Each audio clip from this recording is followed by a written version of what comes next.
Hey, so good afternoon, everyone, and thank you for joining us today. So, on today's schedule, we're talking about what you can do to fix your feed and improve your overall Google Shopping campaigns and optimize your feed. So, today, your speakers are going to be, sorry about that,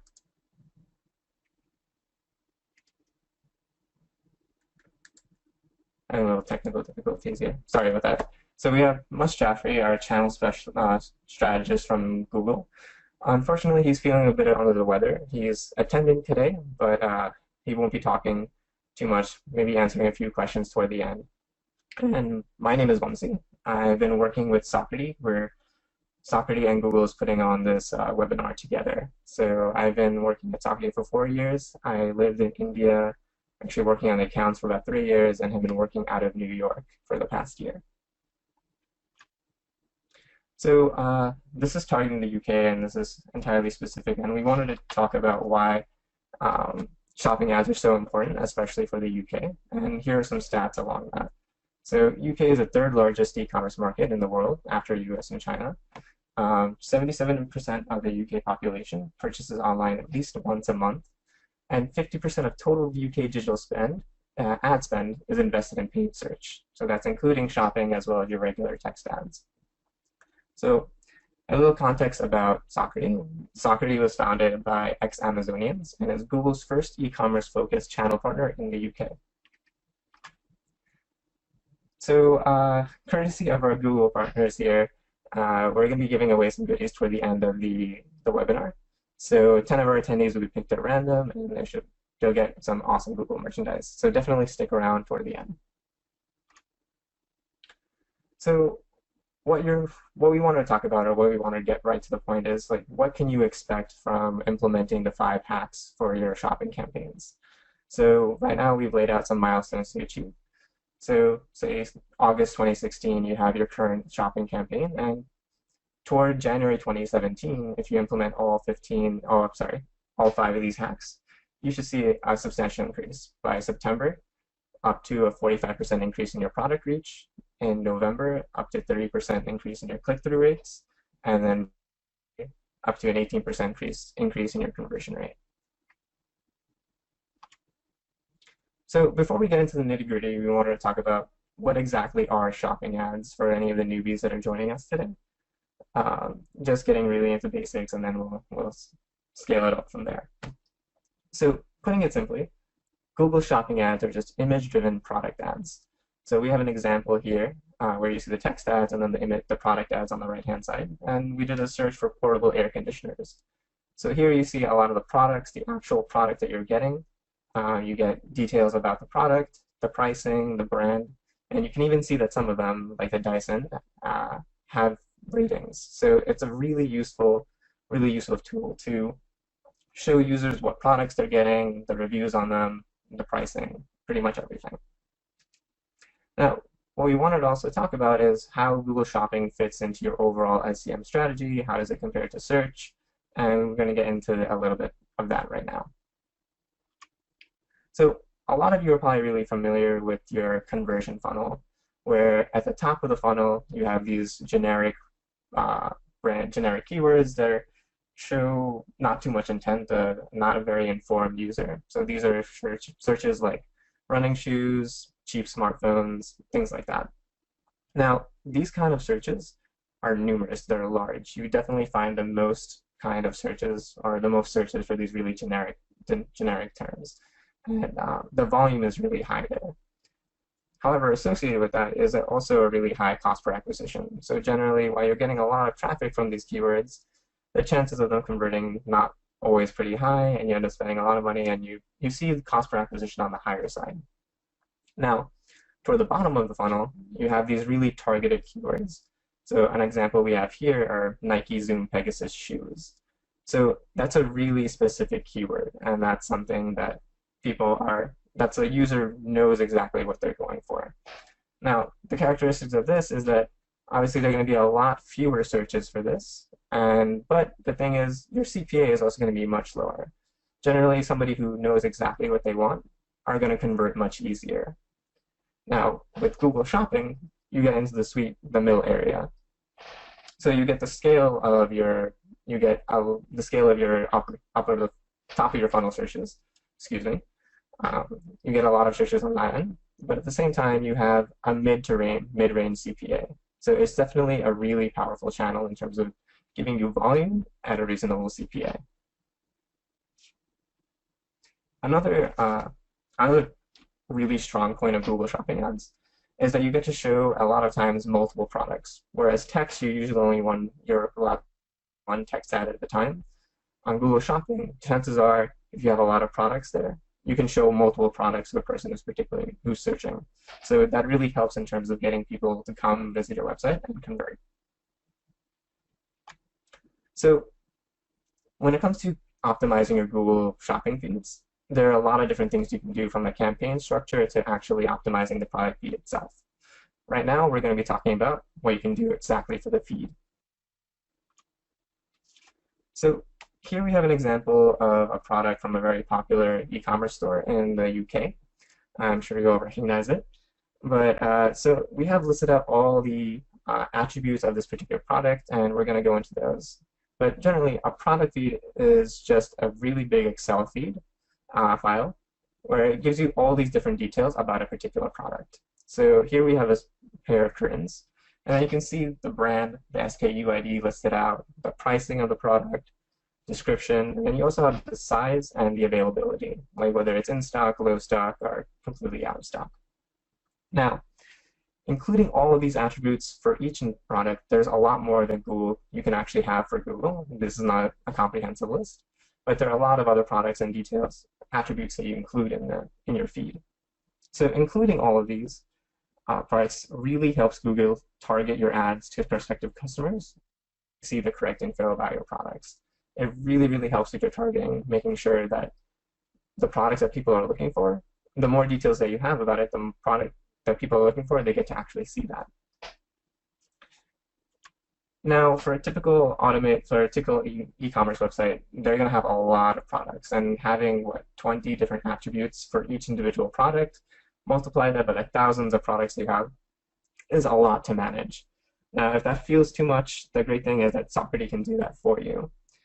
So our system can pull the product feed directly from your website, from whatever store you're using, whether it be Magento, Shopify, Custom, or any other store. Pull all of that data in, sync it with Sokrati systems, optimize the feed, then re-upload them to GMC, where you can then launch your shopping campaigns. It's all real time, it's all automated, and it's all super intelligent.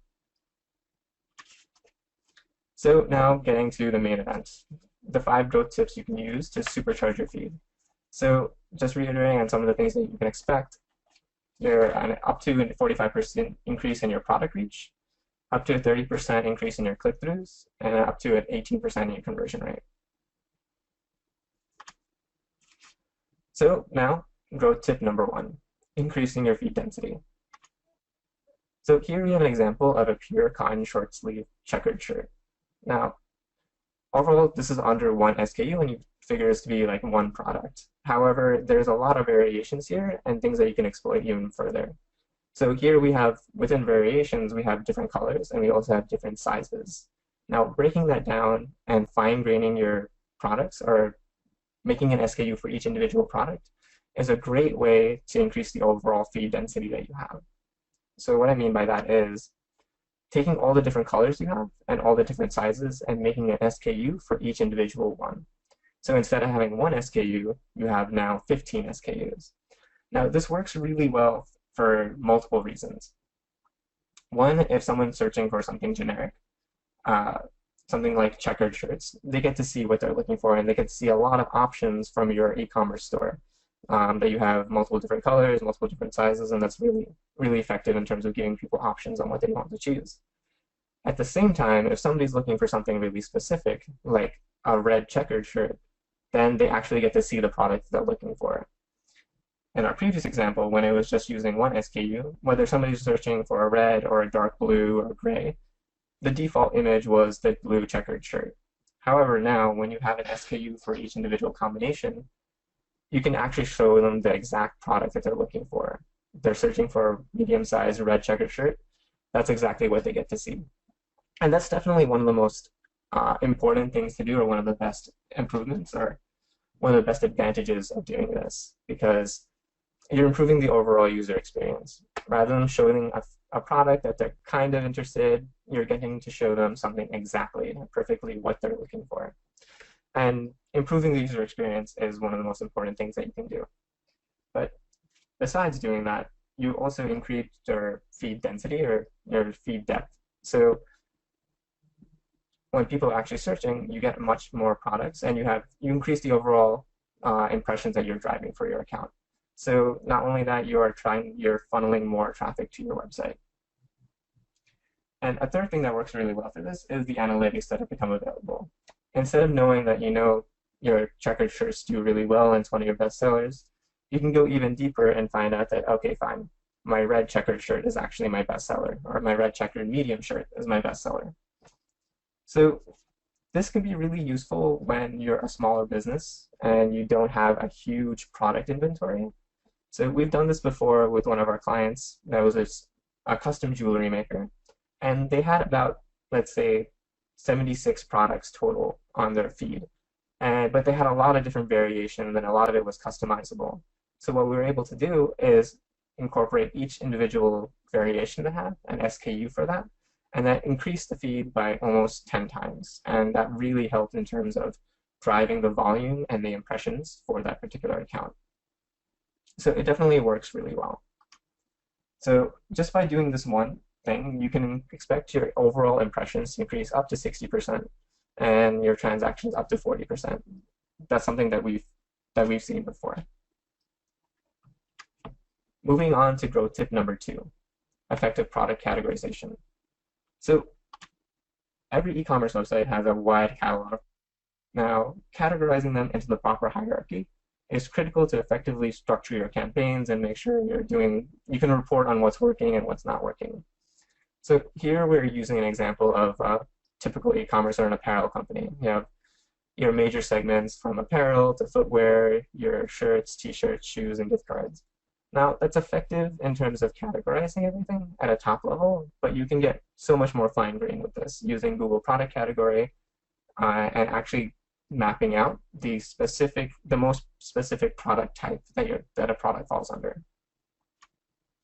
So using the same example, we've broken it down a step further. Within shirts, you have casual shirts and formal shirts. Then shoes have heels and flats, earrings, gold and silver. And of course, there are a lot more options and more specific options that you can go. Now, what we're trying to say is to go as specific as possible. But now, with using your Google product category and mapping it to the most specific category there is, you're giving Google the data it needs in terms of improving the overall quality of your impressions and making sure that the product that is being shown is very specific or is very relevant to the search query. Not only that, instead of just showing if somebody's searching for a shirt or searching for a casual shirt, using the previous categorization, they could end up being targeted by anything that falls under the shirts category if you only stop there. So if they could be looking for a casual shirt or a formal shirt or something like a t-shirt, it could be any product within that. But now when you go a step further, you know that you're targeting and showing a person who's looking for a casual shirt with your casual shirts rather than showing them something very dressy. So it's really, really effective and it works well. Growth tip number 3, expanding your search universe. So we talked a little bit before about the top of the funnel, how they're generic searches and they're really large volume there. So what this hack will do is teach you how to drive your scale by leveraging these top of the funnel keywords. So what we did is we took some of these very generic keywords like online, sale, and buy, and we took keywords that contain those. So it's not just the word itself, keywords that actually contain those main key terms. And we wanted to map what are the chances, like, what do they convert? How often do they convert? So we've also benchmarked that against the CVR of the total of the keywords of the entire account. So for keywords that contained online, we saw that the conversion rate was at 1.8%. Keywords that contain sale in them had up to 4.6% conversion rate, which makes sense. A lot of people who are searching or shopping online are looking for the best deal and the discounts, whoever's giving them the biggest discount. And then keywords with buying them also had a conversion rate around 2.2%. So all of these being much higher than the benchmark. So they definitely have a really good conversion rate. Now, having a good conversion rate definitely is one part of the picture, and it's great if you have a really high conversion rate, but it doesn't really matter if it drives one conversion per month. So you also want to look at your scale. And that's where it gets really useful taking keywords from the top of the funnel, because you know that you have scale. You know a lot of people are searching for those. So looking at the same account, keywords that had online in them had up to 33%, had a 33% contribution to total transactions of the account. Keywords that had sale in them had almost about 18, and keywords that had buy had about 11. So total, that's almost 60% of your overall transactions being contributed by keywords that contain these top of the level, top of the funnel searches keywords. Now, in the others category, you can use things like location-specific things. If you happen to be an e-commerce company who has different offers in specific locations, you can use it for offers as well. And you can also use this for your festivities and holidays. So I know the way we implemented this was during Valentine's Day for one of our gifting clients. What we did was we took a lot of Valentine's Day related keywords and inserted them into the description. And that helped us improve the overall impression value, the overall searches we were turning up on, and drive a lot more traffic during that critical time. So this was like mid-January to right up until Valentine's Day. So yeah, taking these kind of keywords and implementing them into the description lines of these products definitely helps in terms of upping the overall impression volume as well as the traffic that you're funneling to your website.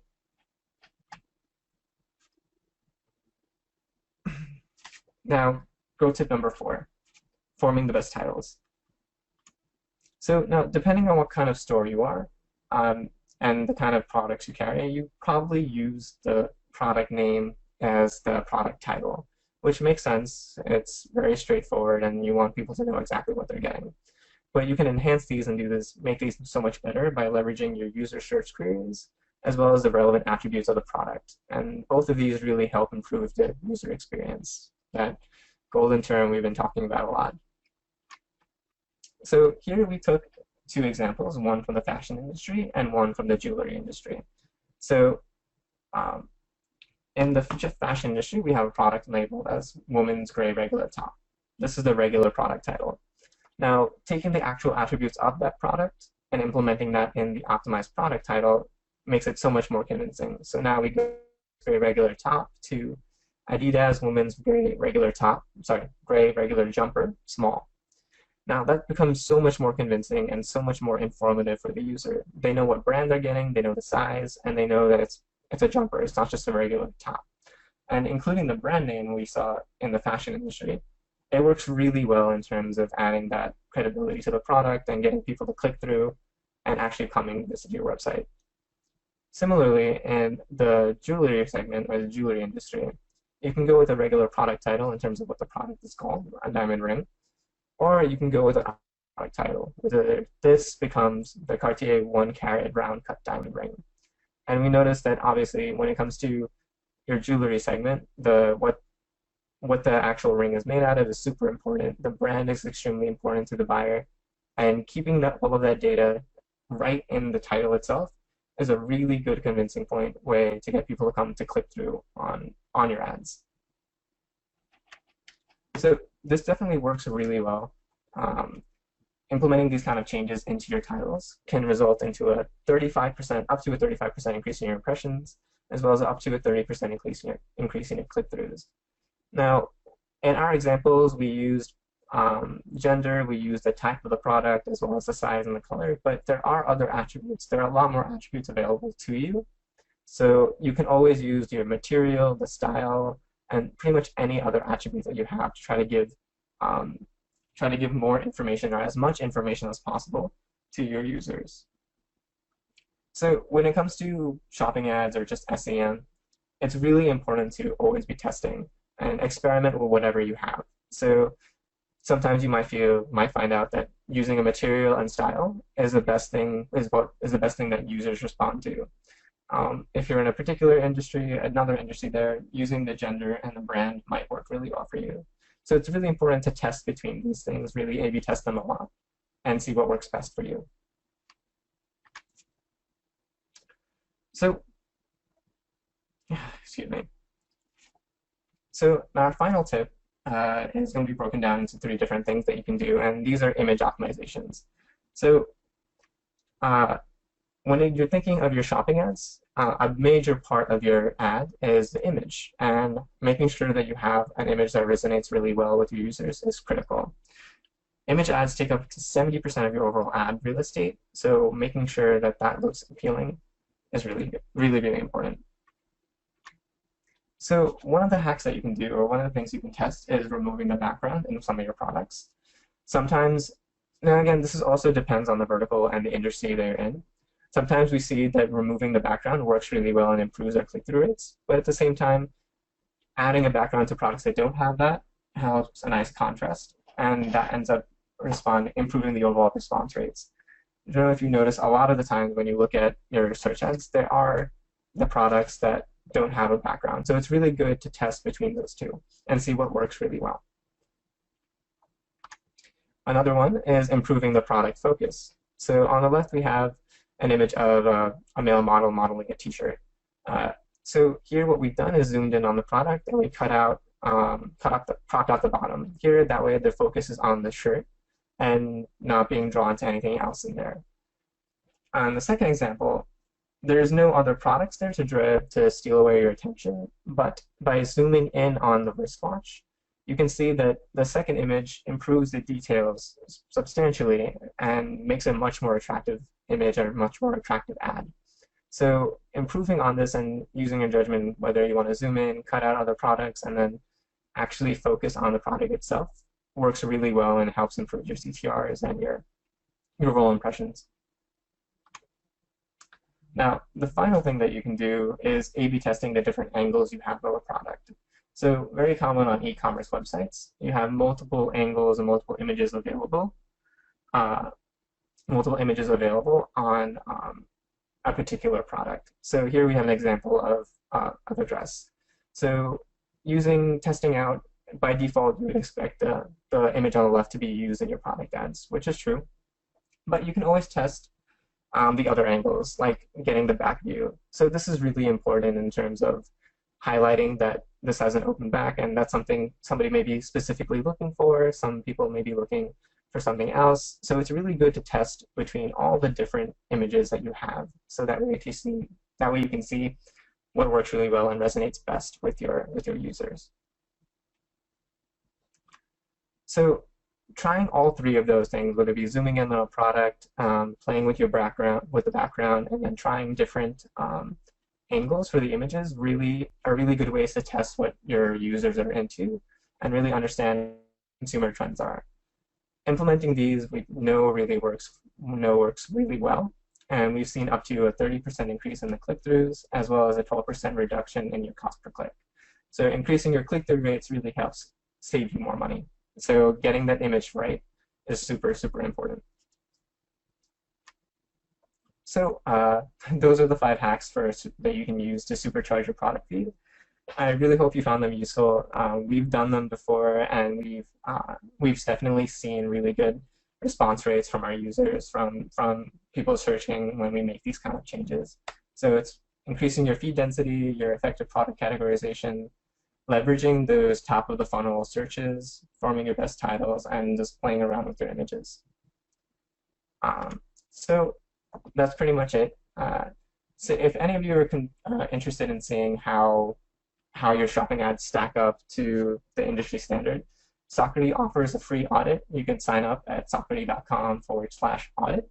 So it's a quick 2-step process. You just kind of sign up, link your GMC account as well as your Google AdWords account, and then you'll have an audit. And then if you're we talked about only five items here, but the audit actually has more than 45 points to go into looking into what you can do to optimize your campaigns. So if you're just curious to see whether you can do better, or if you're interested in actually really stepping up your shopping game to another level. Do check it out. And if you have any questions, I'll be taking those in another minute. So yeah, if you have any specific questions, you can always reach out to conversations@sokrati.com, or reach out to me as well. My name is Vamsi.Ponada@sokrati.com. You can probably get that at the beginning of the presentation. So what I'm going to go into now is some of the questions that we have.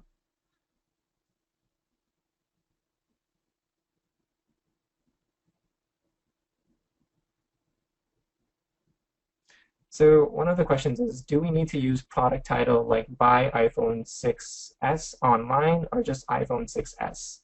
Can we use words like online and buy? So yeah, you can use words like online and buy in your title.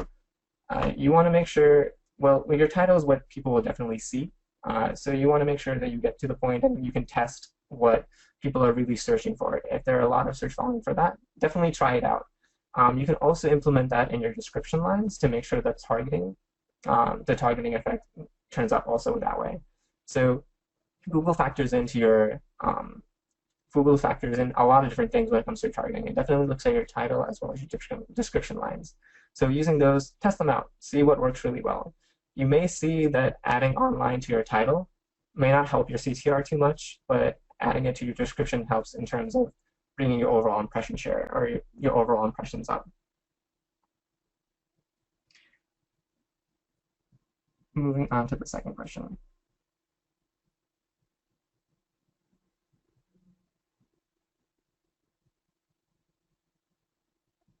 Okay, so another question we have here is, how could improving CTR increase the conversion rate? Because generic search terms would increase more impressions, which would be more converting. So yeah, technically. So what you want to do is by increasing the CTR, you're driving more traffic to your website. And the idea is that you're driving quality traffic. So if you're improving CTRs on things that are not really relevant, then you wouldn't see your conversion rate increase. So the whole idea is to take, if you're increasing your impressions on relevant, if you're increasing your relevant impressions and then increasing your CTR there, you're driving more relevant traffic to your website. And the more relevant traffic you're getting to your website, the better the conversion rate. The only time that you see that your conversion rate is not improving when you're driving more impressions to your website is maybe the searches are not so relevant.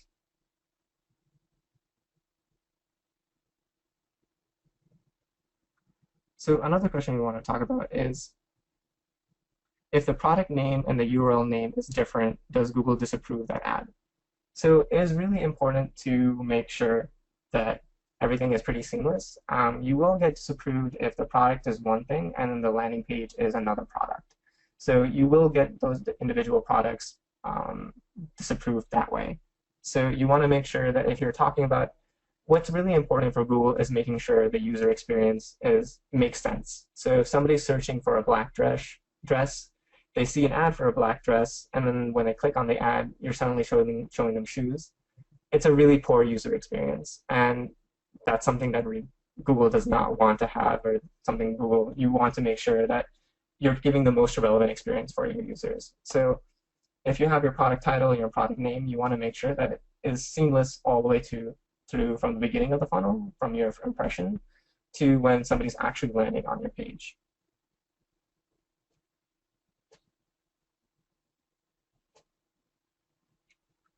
So another question we have is using watermarks a good idea? So I think what you're trying to ask is using a watermark in your image. So I don't think that would give you an advantage or a disadvantage out there. I think what you want to do is really highlight the product that you're showing, if it's a regular product. I imagine if it's a very specific product that you're serving, like something that only you sell, even then, including a watermark wouldn't really give you too much. Everyone would really know that that one provider is the person who's selling there. If it's more of a bootleg kind of thing, or you want to make sure that somebody else is not, if you want to make sure that your product is the most relevant, or you want to make sure that authenticity is there, that's why the watermark is there. I would say don't include the watermark just because it does affect the image. And Google is really stringent in terms of disapproving bootleg products or products that are not genuine. So if you do see somebody selling a product they're not supposed to be doing, or a product that only you're selling, you can report them and make sure that their ads are taken down. If they're selling fake products, Google takes that really seriously. So I would say, just for the image's sake, don't include your watermark. If you're worried about somebody else trying to sell bootleg versions of your product, you can always report them. Looking for one more question.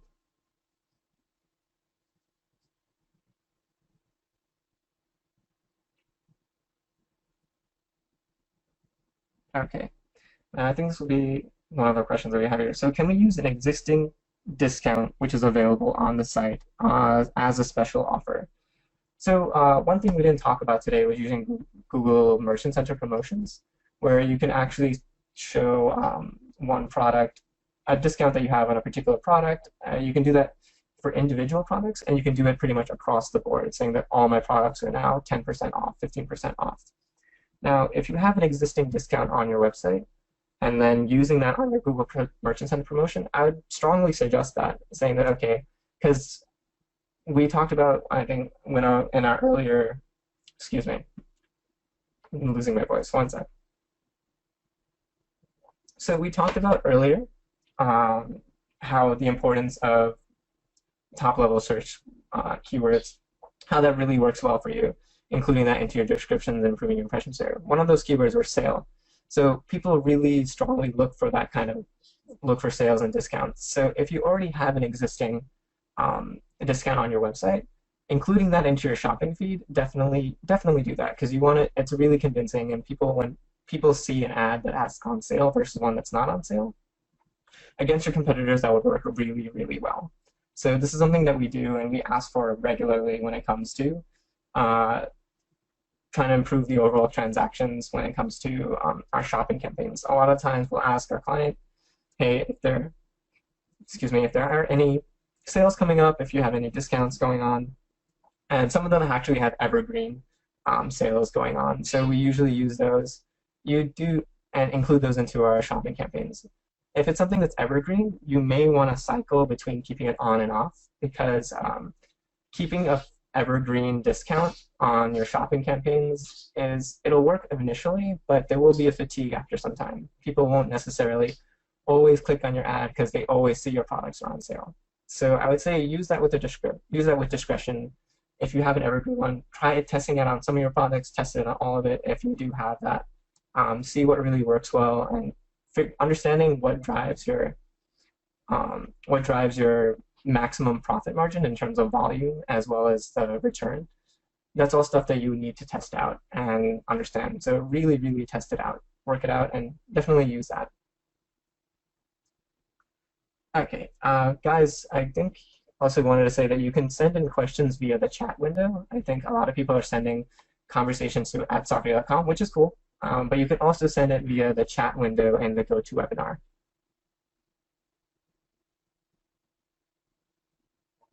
Okay.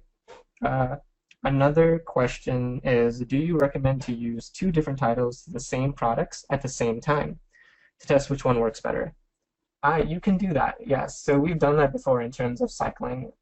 You would have to make sure that you cycle between them, or using 2 products that are cycling using a duplicate of product. So you have the product twice in your feed, and then try different titles for each one. Now you can run that at the exact same time, and that way you can see whether what works better, and then you have a shorter time frame for a test frame. Or what you could do is keep one title for one product, run that for a week or whatever your testing period is, and then switch to another one and run it for a week also. That way you can compare between the 2 and see what works really well. I'd really strongly recommend that be the only thing you do, and the only thing you change. If you change too many variables, it definitely ruins the test. And try to do this when you're not having any sales, because there are a lot of variables that can totally skew your data. So you can do that. You can. The only thing is, if you do it the first way, where you're running 2 products with two products that are the same product with a different title, you might end up you might end up being duplicated. It just might take a little bit more time. It might need more work, sorry, more work in terms of duplicating that and making sure there's another product in your feed. I would recommend doing it the second way. It's a little bit longer, but it's much easier for you to test it that way.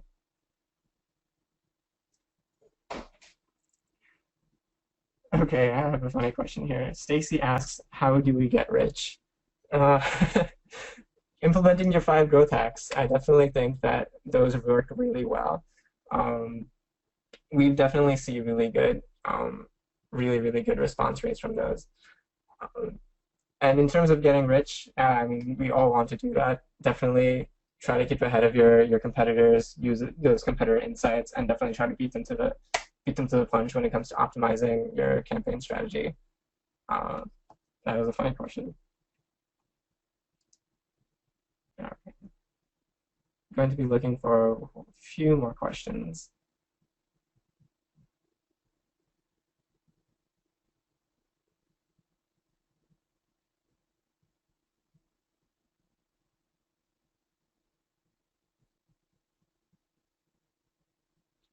Just hold on, everyone.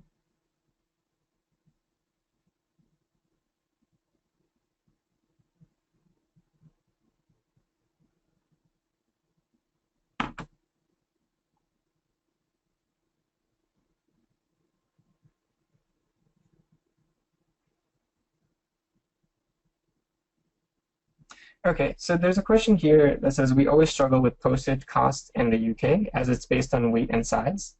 How do you suggest you use this, as it causes issues when your customers come to our site and it's potentially different? So this is fairly lengthy. I think what we should do is actually take up the conversation via email. So if you can mail your question to conversation@Sokrati, I'm not sure whether you apply that through the webinar or the conversation.com. I'll definitely talk. There's quite a few details that you need to get into for that. So definitely take up that one in a separate thread.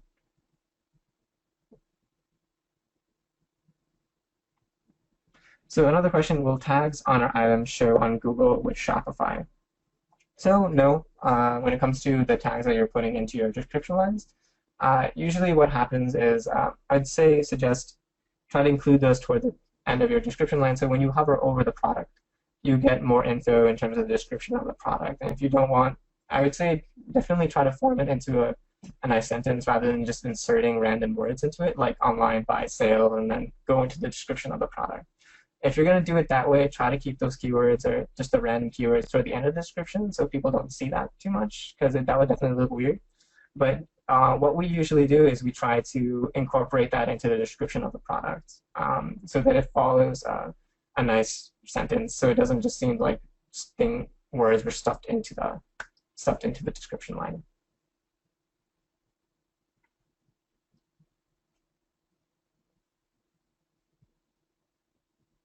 So another question is it a good idea to use different, more detailed titles for the feed only, or is it better to have the same title as the cart listing?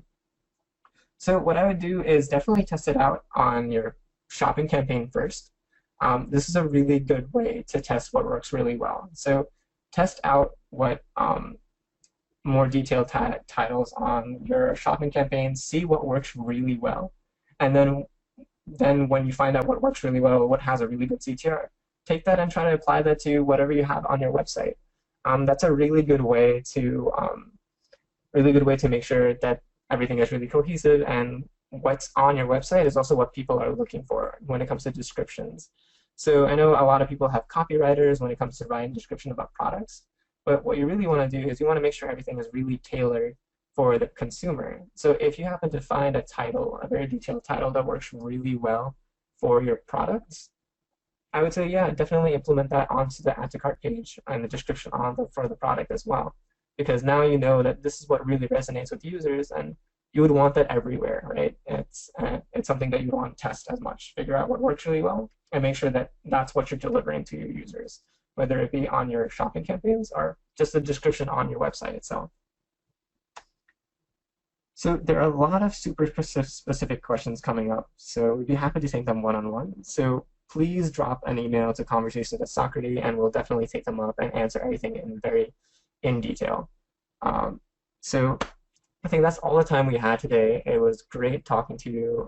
Really awesome questions. We're also having an event coming up soon, talking about what you can do during the festivities and holiday season, which is something we're getting into soon. So I think that'll be about 2 weeks from now. The date I don't think is finalized, but we'll keep you guys posted. If you're part of our email list, you'll definitely know. You can always kind of inquire more at conversations@sokrati.com. So definitely check out that webinar that'll be there in like about 2 weeks or so. Thank you very much, and it was a pleasure talking to you guys. Hope to see you soon.